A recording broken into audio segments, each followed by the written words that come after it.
season 5, episode 18. Clough just schooled me in, well, he didn't school me, he taught me about how to get your leftovers in the fridge as quickly as possible in order not to let all that bacteria grow on the food. It's crazy stuff, man, but it's good to know. I mean, it's good to know. But what upsets me the most is that based on what you've told me, we don't even our appliances don't allow for the ease of cooling our food, our leftovers in a way safely. Like I know there's tricks or whatever and it's winter, but and I could put food outside, but I'm not happy with my appliances. You know what though? But it's not talked about. No, it's And not. I can't I love like I loved teaching one of the best parts. Actually, I'm gonna backtrack for a second. So you obviously, I mean, you saw the picture I posted up of me in my chef jacket from like the first, was it 2:35? That was 2:35 on a Friday, but it was like in my first year of teaching.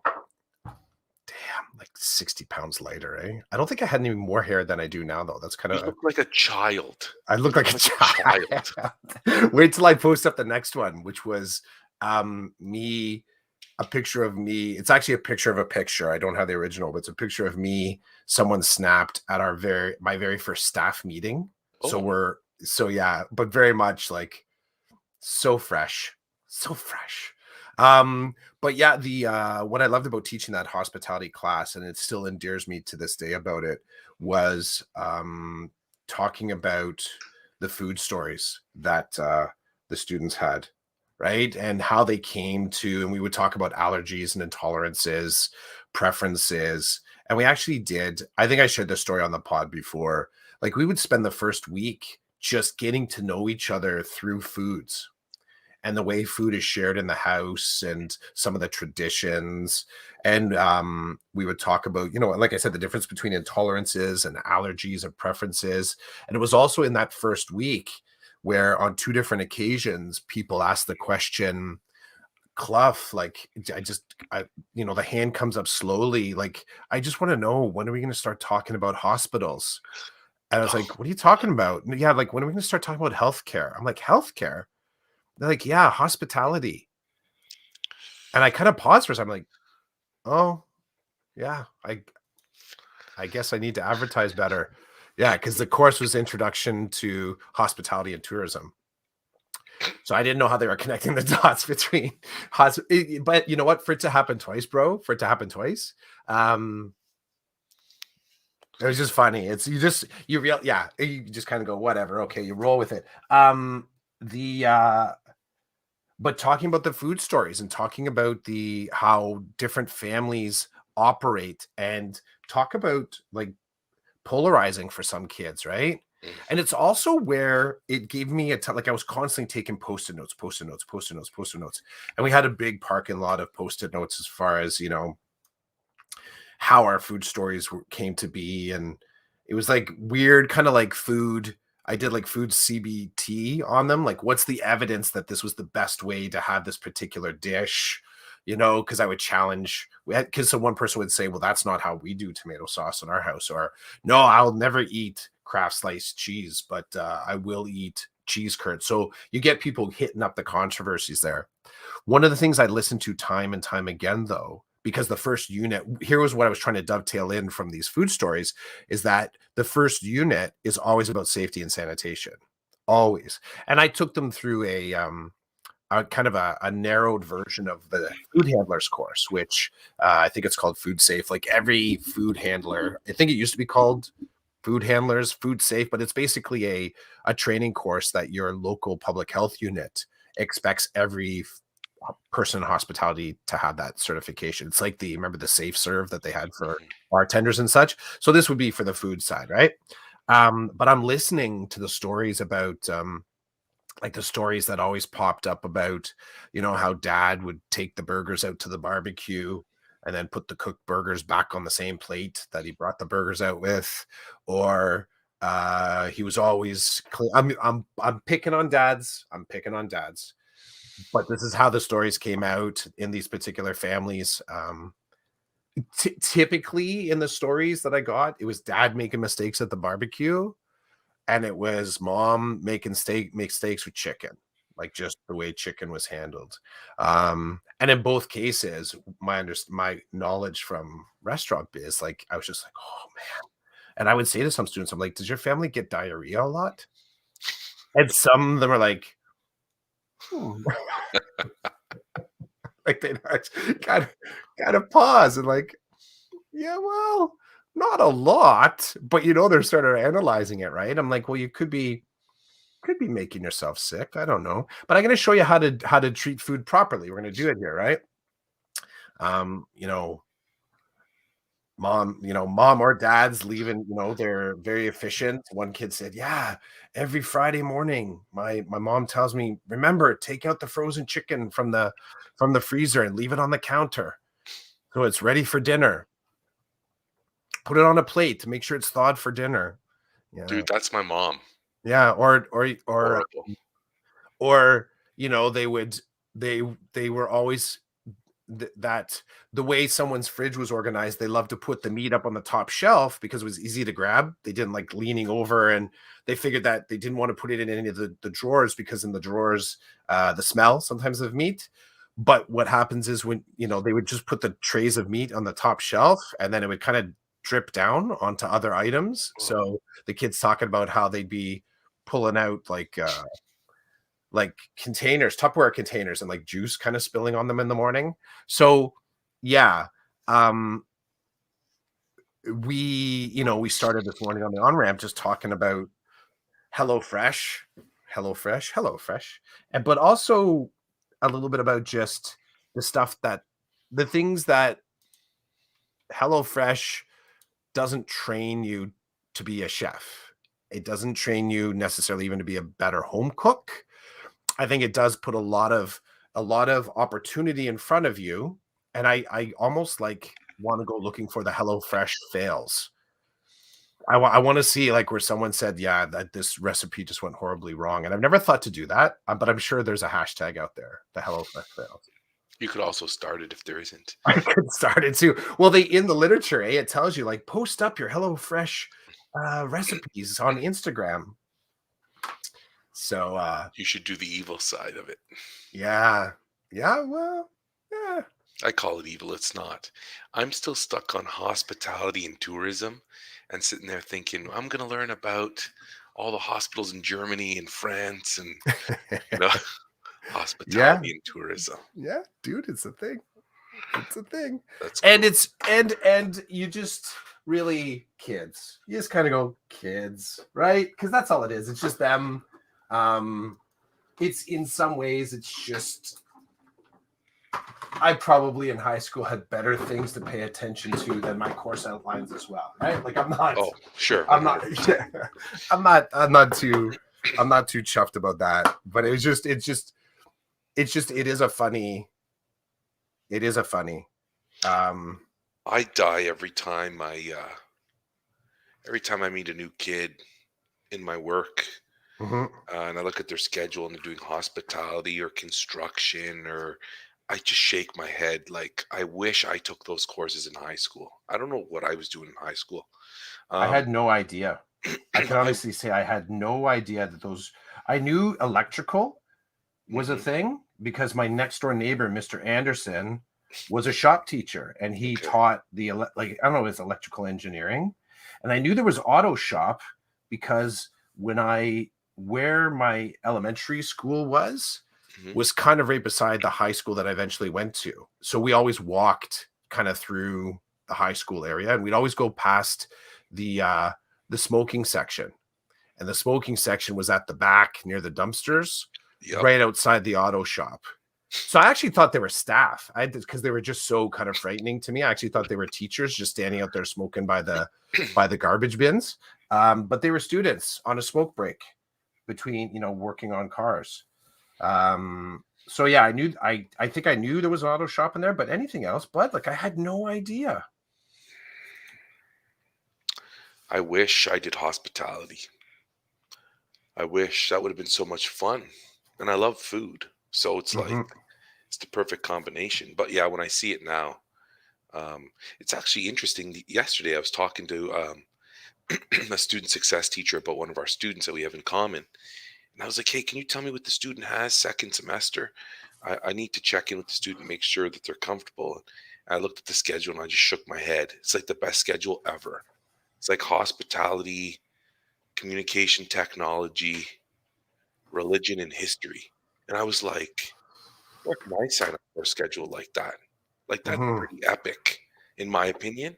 Um, that means that the student got hammered in first quad and second quad with Yeah, that is science, the that. English, and the math. There's a truth, right? But I mean, second semester, it's like that's a dream to be able to have courses like that. But anyway, yeah, every time I hear about a kid in hospitality who's failing it or not going to it, I just shake my head. I'm like, there's no, I mean, I'm speaking simplistically here, but Mhm, like, mhm.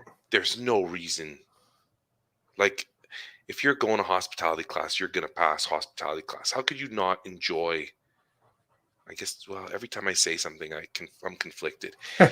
I just think From your perspective, I think here's where, and I'm not looking to save you, but maybe this is partially what you're save thinking. me, Yeah, I dude, mean, save no, me. no, I won't save it, but I get it. I get it. I think where you're getting kind of twisted up, if I may, is that suggesting somehow that just by showing up, you do well, like that there's an element of success by showing up, you do well. But I think you're also, if I, what I guess I would be, what I'm connecting with, what I agree with you is that me sitting here right now talking to you, I probably would have enjoyed being in a kitchen at school. Like I think it fits with me. And then I kind of extend that joy out to other people and think like, come on, like you get to eat a little bit, you get to cook a little bit, you get to learn a trade. Um That's where there's I'm at. yeah, there's elements where you sort of, it's easy for you and I to believe Hmm. that that would be an attractive course to some kids. Right. And for sure, just showing up is not enough. But if you show up and you're cooking something cool and you're going to get to eat it and you're with your buddies, even if you're acting like a doofus, you're still learning skills in the kitchen that you're going to use for the rest of your life. Like, That is true. when I took home ec, I loved every minute of it. My favorite part was when we got to cook. And Mhm. I remember making apple crisp, and it was awesome. Peel the apples, cut them this way, use this much sugar and cinnamon to coat them, and butter, and like I was like, this is friggin' cool. Even learning how to sew, how to use a sewing Mhm. machine. To this day, I I feel like remember you're going back to elementary school. it. Or was it a Oh, grade 9 sorry. course that you took? No, it was grade 8. It was grade 8. So in Ottawa, my grade 7 and 8 happened in a high school. Mhm. But here, like in Waterloo region, cat in the Catholic board, 7 and 8 is part of the elementary panel. Because I remember in elementary, we But we would don't go have to, home ec in elementary yeah, schools. we would actually travel to another school, and Yes. it was called home ec, yeah, home economics and industrial arts. At industrial arts, that's where we made like our little wood shelf and other wood constructions. And then we didn't do cooking. We actually didn't do cooking in the home ec. I made a pillow and I made pajama pants. Like that's what we sewed. That's what we were expected to do. Okay, so because my grade 7 and 8 year was in the high school, we had a home economics room. I guess that was the hospitality section. And then industrial arts was the technology, not the technology, the workshop where Mhm. all the machines were and stuff, the woodworking machines and stuff. And then this is a cool connection. Um, so one of the schools I worked at, St. Anne's in Kitchener, I was on I was in the back 40, me and the other grade 2 class, and on that floor, it was me, the other grade 2 class on one end of the hall, and on the other end of the hall there was a grade 5 class, and right across from the grade 5 class was a really big room. It was a hospitality room. Mhm. And I found out, and nobody we used it for nutrition for learning, and um, the planning time teacher would use it to bring her class in there to dance if the gym wasn't available, because it was a really big room and it had like 3 stoves and a couple of fridges and whatever. So the one section was all that, and then the other section was just carpeted area where desks would be. And Hmm.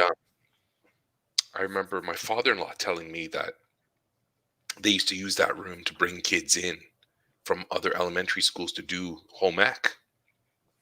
I was like, that's awesome. So, and then strangely enough, at another school I worked at in Cambridge, there was like a technology space in the back of it. And that's where schools used to travel to do tech stuff. So here in the board that I currently belong to, elementary kids used to get put on a bus, taken to particular locations to do those things to cover, I guess, that curriculum or that to um, jump into those experiences. But in Ottawa, in the Catholic system, 7 and 8, there was only one 7 and 8 standalone school. I don't even know why. And then everybody else went to the high school for 7 and 8, as far as I can remember. And so we had those rooms and that equipment there. Like my home ec room was really cool. You'd walk in, and there were there was a room, and on one side was the kitchen area, and it was really cool because it was split into that side was split into four kitchens. Um, so there were four sections where there was like a stovetop, oven, fridge, shelf, and like all the tools. There was four of those. So the teacher would split us up into four groups, and each group would go to their kitchen and do their assigned jobs or whatever. Then the other side, there were desks and chairs, and there were sewing machines and all that kind of stuff. And it was the same in the shop. You had one side was just all the machines, then the other side was like where the chalkboard was and the tables and chairs where you could sit and get your instruction. So I got great memories of doing the right thing in those rooms and then doing the wrong thing. I remember, I don't know why, but the home ec teacher, I don't know where she'd go. She'd be like, "I'd be back in a minute," and she'd just leave while we were cooking. And that's when the flour would start to fly from one kitchen area to the other, and she'd walk in. I loved her, but she was one of those like sweet as pie one second and then the devil the next, ready to kill anybody in her way. So she'd leave sweet as pie, come back in, there'd be flour everywhere, and she'd just lose it. And all the guys are like snickering and kind of like trying to hide our faces from the laughter because the minute she'd walk out, we'd literally, this is so bad, like throw our hands into the flour bag and just toss it and yell smoke screen. Um, just the stupid stuff grade 7 and 8 kids do, right? Or can Hmm. do, I guess. I guess any kid could do it, but Yep. I got great memories. I made my mom a Christmas tree pillow, which still sits on my mother's bed. And every time I would go to Ottawa and check in on it, it looks so weak. All the stuffing inside has like, I don't know, done its thing, and it's just this little weak looking Christmas pillow that once was stuffed. I thought was stuffed really well and done well, but I guess it needed some TLC. I mean, and holy cow, I gave that to her when I was in grade 8. So many years later, you made pajama pants? That's so Yeah. weird. Yeah. They were basically like hospital pants. You know what I mean? Like that was the basic, very basic blocky design, right? Mhm. Um, I ended up using them. Ended up using them at some point, and they were totally like there was no shape to them. There was nothing. Um, I think in one of my grades in elementary school, I ended up cutting them, shredding them all up because I went as the Hunchback of Notre. Like I went as a hunchback, Oh, like yeah, yeah, yeah. Quasimodo for Halloween for some reason, like Igor. That's what I was like.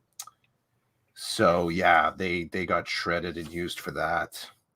Do you so I guess like there's no like I'll assume at some point, like I went to Catholic school, elementary school. So I'll assume at some point, like industrial arts and family studies was a part of the curriculum. Like, is it not a strand anymore in elementary? Like, do you know? Like, do any of your I have students go off and site? Like, nope, well, the St. John's kids, they ever go somewhere to do that kind of stuff? nope, they don't. Hmm. That's an unfortunate loss, I think. It's huge. I'll call that. That's unfortunate. That's that that's a truth. It's huge.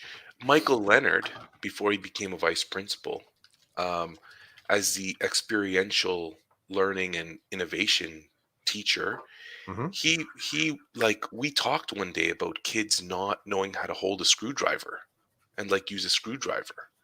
And so he was building these really cool boxes with like electrical parts in them and stuff, like kits, and providing them to teachers to use with their students on like what this looks like and how to deal with the trades type stuff. But with that comes the use of tools. And I don't remember if he kickstarted it and other people were talking about it. We're like, yeah, kids just don't know how to use like a screwdriver and a hammer and stuff. Um, I was learning that stuff. Well, I was learning it from my dad, which I have Hmm. to say I've done a poor job of trying to teach that to my kids here at home. Um, but I learned it from my dad, and then at school I got to use those tools.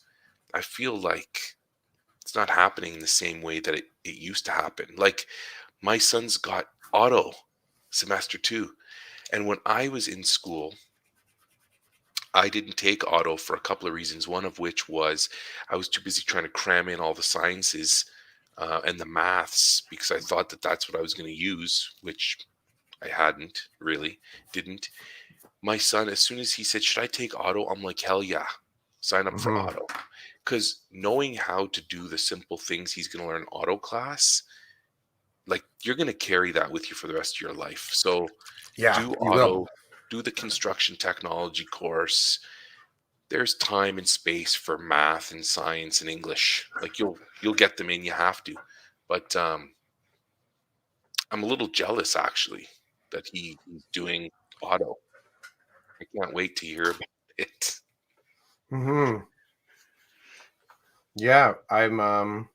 It's funny because Mad just the other day was talking about. She was asking about the whole, um, like what's the difference between like food and nutrition? What's the difference between food nutrition and hospitality? And it kind of stoked me up. Now, part of it is if she decided to take either, I'm sure she would enjoy it, right? I know she would enjoy it. Um, and it doesn't matter which one she took. I Mhm, just said one way to look at it is just anything that's hospitality is really focused on how do you join the trade? Like what do you need to know to work in a trade? And I mhm, said if you're doing like a food nutrition, it's a social science. So it's looking at how does nutrition. I mean, you might have get a job in actual as a nutritionist. I said, but it's like how does the food and sociology and psychology kind of interact and wellness. I can see her kind of processing it through. It doesn't really matter to me which one she takes, um, but I was stoked when she was talking about it because it both of them have kind of techie applications to it. And that I'll go back that photo, the thing of the what you can't see, and I don't have too many pictures of the rest of the room, but in the photo that I posted up there on Twitter, that to the right, that thing that I'm leaning against is actually this big like magazine rack, and it had all the sort of like all the sewing manuals, mhm. and because it was a former home ec room on one wall, and I wish I still had pictures of this. On one walls was a folding down ironing board. Um, there was I had a washing machine in there. It's also where we stored the little robot babies Mhm. for the parenting course. Um, and the whole kitchen really was set up like it wasn't set up with stations in mind. It was set up with how do we make this look like a home style kitchen. Um, it wasn't until it was about maybe the third or fourth year that they came in and they updated the room to be more of a to be more industry connected, and they put up like a reflecting mirror, like a demonstration mirror, and Mm. they rebuilt, they pulled out, they ripped out a whole side and put in more cooking space, and then they redesigned the room so it was closer to a tech room. And when I first got to that school that I was teaching at, the tech course that I was teaching, that I was hired to teach, was actually owned I say it owned, but it was actually ran out of the social studies, the family studies department, because the tech department up to that point had never had anybody that was chef qualified to teach the course. So they didn't have a technician in there, like a tradesperson. So they basically said, go ahead, family studies, take it. And what would happen would be, it would be a family studies qualified teacher on a letter of approval from the SO to teach a tech course. So when I came in, stuff changed. It did because I could sort of start speaking to industry. So I have to say, I'm looking at the photo right now, and the details are fantastic. Number one, the poster that's up on top, up on the wall, up top by the clock. It says, "Having a safer school is your call." Such like a traditional, like you guys are the ones that make this place what it is. You're leaning on the AV cart with the oh, TV and the the straps VCR. on the TV. The How old school is straps, that? and how money is that you had a TV and VCR right there parked See how for you? big it is? How Oh, tall it dude, is? those things are huge. Um, I remember Safety first. You once got to notice the straps, though. I remember once, wheeling one of those things down the hall, and the strap came undone, and Oh, the 50-inch TV almost hit the deck, like it was a mhm, big mhm. deal. I I'll go love one that. further. Also, what you can't see there at the bottom, because you can't see my feet, the Mhm. tires on that are inflatable. They're the Oh, okay. inflatable tires. So the trip with that was that sometimes like I had a sudden blowout going down the hallway one time. And that whole, because that, you see how high that TV is, right? Like that Yes. TV is up above my head. Mhm. So that whole thing started to like lean on one direction. Yeah. I'm loving that you're wearing your Baton Rouge white. Street cred, bro. Street I cred. was gonna say you must have been rocking the look at me, like I've worked in industry, I've worked in real restaurants. Like One of that's huge. one of the That's cool huge. things was when I was when we talked about this in another pod, when I was transitioning out of the restaurant, the guy said there was some damaged jacket. So the jackets, there was some sort of damage to it, or they had changed the logo, or they were about to sort of just recycle. So the supplier gave those to me. They said, go ahead, take them. Because the way that those jackets work is that there was a linen supply company Mhm. that we all we did was the restaurant paid to have the embroidery done. Mm. And then what they would do is if the jacket got too old, so we would get bags of linens that had like all of our towels and all of our aprons and our jackets that would come in for the staff. Staff only had to provide their own shoes and chef pants. So there were jackets that were going to be like retired. They were just too, either the shape is gone or there was like a stain that just wouldn't come out anymore. And I said to the supplier, I'm like, look, can I have those, or can I get them at a low price? Like, why? I said, well, I'm actually starting to teach in September. So this was over the summer, as I was like, I wasn't a full manager anymore, but I was still doing some culinary duties at the restaurant. I was doing some front of the house. They're like, yeah, sure. So they gave me like, I think 10 of them and some aprons. And they said, go ahead. They gave me a bag of them. And actually, I never asked if they charged the family after the fact, but they said they're going to give it to me for free. They said, here, you take it. I was like, okay, cool. So when I got there, they had like family studies aprons that were just, they were death, bro. Like they were just, we were good to have aprons, but they were like so small, kind of one size. So I actually had 10 jackets, all different sizes. We got some more jackets. We got some more equipment. Like I pushed for that eventually, but I was able to arrive with like some gear for the students to wear if they wanted to. So yeah, it was I cool to just have that as a starter. I think it's like in a way the height of it's the height of your career, even though it was the start of your career, walking in and having the credentials to do the job and wearing the jacket to show that you've been in the trenches. It's not like you've you've done your thing and now you're here to teach it. I'm guessing those are well, circa 2005 Skechers on your feet. They look like Skechers shoes. I don't know. Solomon's. They were Solomon's, Solomon okay. hiking, like these Oh, yeah, but you could see the little brown leather on this. Yeah, they were like these chunky hiking kind of boots that I wore all the time, and the super baggy pants. Like those aren't. It's not just I'm a smaller person. Those are like pants that are like 3 sizes too big for me. I loved wearing baggy pants back in the day. A lot of people did. This reminds me, so I'm making a connection, which is kind of cool. This reminds me of, so 2005. I'm probably a teacher for like 5 or 6 years now. By this point, and my buddy, my best friend, is a cop in Toronto, and he's the same. We both started our careers at the same time. So he's a rookie cop. I'm a rookie teacher, and I go to visit him. Um, and he somehow made his way into like undercover duty really early in his career, and he's wearing pants like that.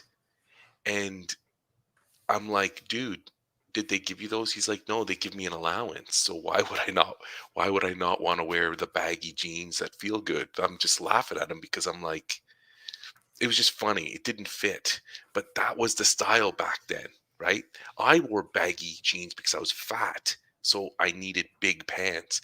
But all you skinny people are wearing them because, there's a lot of room. It feels good. I'm loving the look on your face and the way you're holding the binder and the pen. It's almost like they could use this photo as an advertisement. You look like you're modeling something. And for me, there's two more things that I love.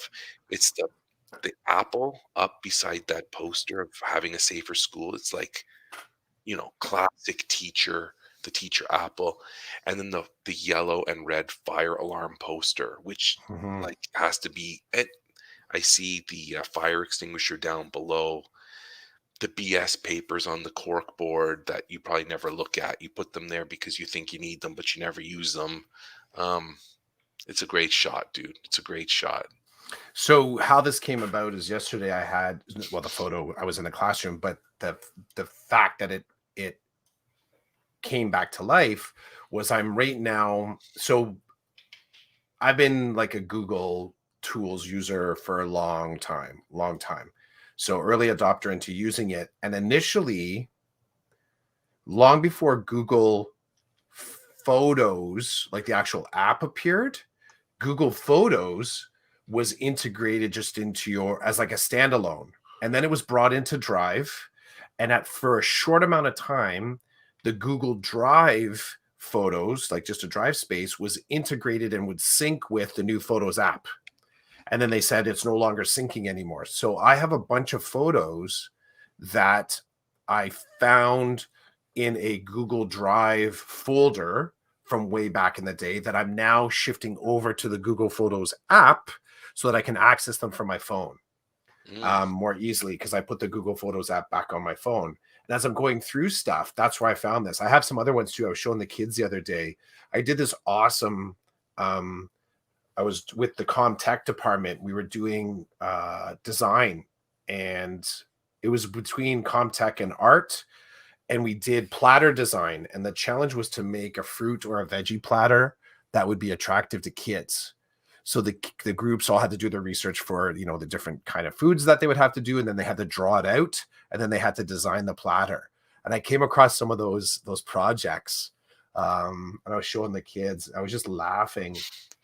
Or I have a photo of like just the stuff that like it's just it was one delight after another going through some of that, right? Um the like one of the designs is called Eating Nemo, and it looks like they basically designed a fruit platter that looks like Nemo, the Disney character. Hmm. But the kids are expected to eat it. Um I have other photos where they were making gingerbread houses. So we did a construction. I did a collaborative with the construction class and my class, and we learned about construction techniques. And the kids had to make a gingerbread house, but they also had to, so they had to learn about measurement and scale and all that kind of stuff from the construction teacher. And then they had to bake gingerbread and trim it such that they could make as plumb and square as a gingerbread house as possible. So they got what you're saying about using a hammer and a nail. Well, we didn't get to use that, but they did have to understand some construction techniques in order to make, the roof plumb and to make sure that their edges would match up and how to do square. It was really cool. But during the course of that, I don't know how I missed it, one of the teams worked on a super secret project, and they brought the pieces home. So they were making the pieces, and then they brought the pieces home, then they brought their project back, and what they actually made was a stripper stage. But it was all out of gingerbread pieces, and they had like candy canes mounted in the center as like stripper poles. I can't even, like, it's just, yeah, it shows up on the last day. I was like, what is this? They're like, side project, sir. Side project. That was also, so one last thing I'll just add to that. A bit of just a personal identity. That's officially where I moved from. So I arrived there, and because of the way that I presented, the students asked me on the front end, do we call you chef? Or do we call you Mr. Clough? And that's where I was like, you know what? At first I went Mr. Clough, and then I shifted into Clough, just flat out Clough after that. I think I maybe shared the story about it. Like, I wasn't a good teacher in the beginning. I was still a good chef, good cook, but I sucked as a teacher. So I realized that I needed to sort of stop thinking as a cook first and start thinking more like a teacher. And that took some transition time, definitely took transition time. But part of that transformation was getting away from the chef moniker. Like, I had to get away from that. I couldn't be called chef in my classroom. It just did not work. So Just wild. Just wild. it is a little bit. I'm going to post up a few more pics of other things that I found.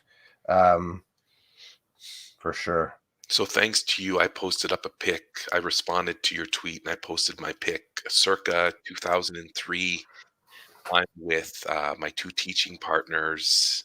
We're all intermediate teachers. We're at the Mount Mary grade 8 retreat in Ancaster. And we probably hadn't slept.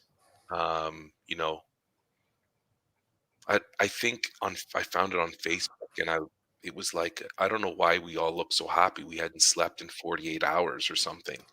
Um, but man, those were days. Like, new teachers. I mean, all of us had a little bit of experience, but brand new to teaching profession, all three of us, and we had to rely on each other to get through.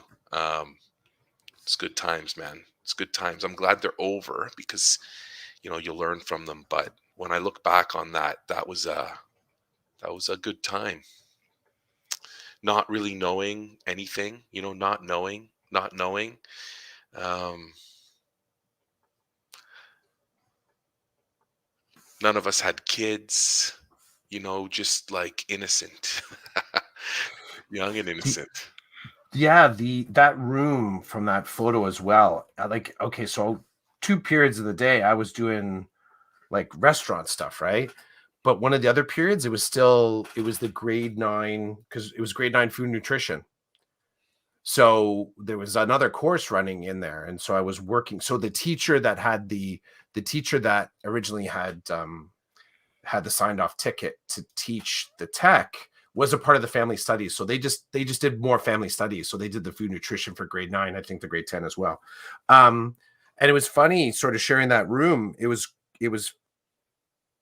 good because it got me seeing, it was really necessary because it got me to see the things that I needed to do to bend my trade knowledge, trade craft into class craft, because I could see how she was doing like similar cooking lessons, similar safety sanitation, like doing similar things, not the same, but doing it as a lesson and structuring it and layering it and accounting for it and grabbing artifacts and assessing it. All the stuff that I had, like A to Z. I could jump A to Z to get it done, but I didn't have an understanding of the steps in between. It was also in that, and funny, I would get this from a family studies teacher. That family studies teacher was there when I was first there, was a bit of a mentor, and then was gone in the second year and came back in the third year. So was away on a mat leave. And when they came back and they started teaching, when we got into second semester, we were just talking how stuff going, whatever. They said, you know what? One of the things I've noticed is that having my own children has made teaching easier. I was like, what do you mean? And it's kind of carried with me to this day. Sometimes I forget this, but I feel like you and I have talked about this in different ways. There's important and then important. And when I arrived as that teacher, when I arrived as that individual that's leaning in the photo, I would very ego-centered, um, very narrow in my focus, and I was able to only have to account to myself and my my new spouse. That was it. And at the time, part of me shifting into teaching was that we were starting to talk about having a family, but I didn't have a family yet when I started teaching. It was a couple years before that happened. So that's 2005. Madeline was born in 2008. So it was 3 years of sort of seeing how being in education created an opportunity for family. So really transformational. But just that quote, like having a family of your own, of course, it's a wonderful complication. But I still agree that it actually made teaching easier for a lot of different reasons. One that comes to mind is that you feel in a different way, and you understand compassion in a different way. You're forcibly opened up to have to consider other things other than yourself. Otherwise, you don't stay in a relationship with your kids very long, I guess. And I think you also find, I think from a dad's perspective, it kind of changed the way I thought about stuff. Like I found more humor in mistakes. I found more fascination in small steps of progression. I became, I think, more interested in humans as opposed to my job. I was so driven with the job. It opened me up to being really interested in humans. And that's a useful tool, I think, for to be able to, take on your life as a course of study. I felt like I was closer to that. Sometimes my wife and I will be telling stories about work, and one of us will say, "That teacher isn't a parent, are they?" And the It response is, shows, "Nope." eh? It does show. It can, not always, but there are moments where it's like, "Oh, that person doesn't have kids, do they?" And the response is, "No, they don't." It's like, that's unfortunate because I think they might operate in a different way if they did. Maybe not, but I would say generally speaking, yes, they would. um, And I notice in that, I mean, I like how you mentioned that, because that's a fluid type of mindset. Um, because I will say I'm in a stage right now where, with my own kids, like they walk home on their own now.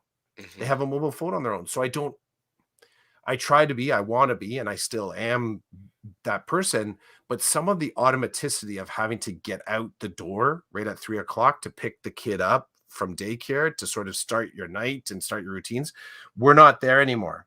Like that's just not, the kids are a little bit more, um, they're sort of in charge of their own routines. They're sort of doing their own things right now. They're socialized. We're not the center of we're a part. Our family socializing is a part of the constellation of how they socialize now. It's not the only place that they socialize and hang out. Mhm. So, as I'm watching my colleagues just like just burning rubber out the door at the end of the day, I'm like hitting 3 o'clock. And I'm like, okay, I need to just pause for a second to kind of think through the day.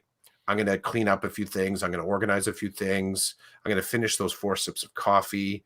I'm going to call that parent. And then I'm sort of like, there's a lag time now, Mhm. that sort of just in this space, in this time, that I like it. I like it. I like sort of, um I'm totally aware of how I've grown as a person since 2005 when that photo was taken. Totally aware, totally aware. And more so, I would say, so much more so than the, so 2005, what would that have made me? 16 years ago, that would have made me 34. I would Wow. I would say, yeah, 34, 30, yeah, 34, yeah.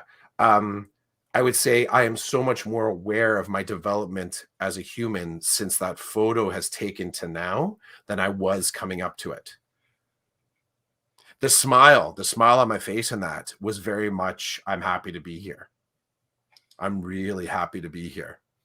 I didn't know what to do with it yet, Mhm. but genuinely happy to be in the classroom doing what I'm doing. So Um, I hear what you're saying. I totally hear what you're saying. And a couple of things, I think of a couple of things. I was in grade 4 class this week for the day, and halfway through the day, I was back into my primary teacher mode, and it was like flowing. It was flowing. And at one point, one kid said to me, it's funny, a kid that I taught last year, he says, "Would you do this with your own kid?" I'm like, "It'd be worse for my kid." So go do what I just asked you to do. Get it. It was just funny the way, like, the kids were laughing, like, "Yeah, that's Mr. C." They're like, "What about if this was your kid?" I'm like, "If it was my kid, it'd be worse. So take what you're getting, do your job, come back and see me when it's done." Hmm. It's funny how they were trying to manipulate that side of me, and I'm like, "Oh, if my kids were here right now, they tell you you're getting off easy. So that's not going to work with me." But it was the same. I was happy to be there. It's funny how you say it doesn't might not make sense to listeners, but I was happy to be there. And then Friday I was back, but I wasn't back as a supply teacher. Friday I was back doing re-engagement. I was working with one of my students. And it's hilarious because I'm sitting in the hallway with this student that I'm working with, and all these kids that know me are like, they all came in from recess, so they're surrounding us as they're getting their coats off and stuff. I'm like, "Put your running shoes on, get to your classroom." And it was it was one of those moments, like, you're looking at that picture and you're like, "Yeah, I was happy to be there." Hmm. And it reminds me of just even the other day, yesterday, I was just happy to be surrounded by the kids. And in that it, I've always considered being a teacher an honor. To I'm the lucky one that gets to walk into an elementary school and work with these kids.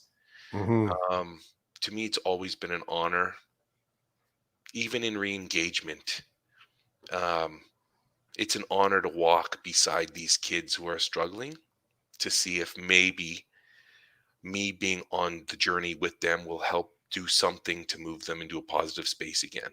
It's not all me, but I'm happy to be part of the journey. Um, Yeah.